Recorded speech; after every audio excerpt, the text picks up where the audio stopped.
Let's go to our Northern Ireland reporter, Dougie Beattie, who's live this morning outside the Parliament there, Stormont.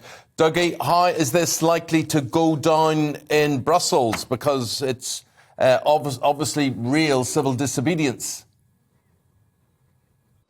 It is seen as Brussels as a breach of the protocol, the very heart of the Brexit negotiations that set a trade deal in place for Britain leaving the EU. So it could face Britain with a collision course and ending up with WTO trade rules.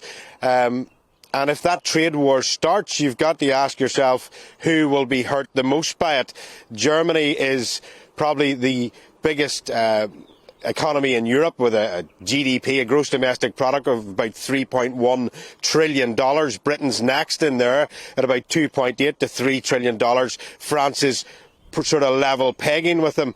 And this whole point that the protocol was put in to protect an all-Ireland economy is now being, I sort of think it's being exposed as a real lie. It is to protect the integrity of the single market of the EU. Northern Ireland is part of the UK.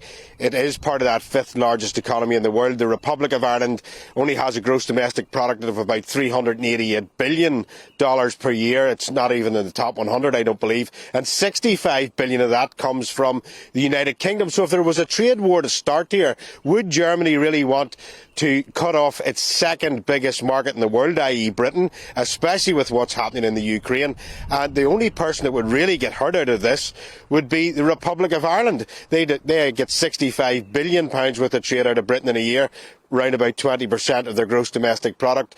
I'm sure that it wouldn't go down so well. So when Edwin Poots yesterday announced these checks, well, you can listen for yourself to what exactly he had to say.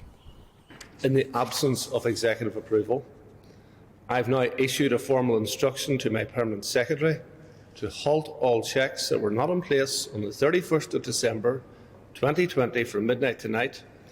I'll prepare a paper for executive consideration in the near future to seek agreement on a way forward.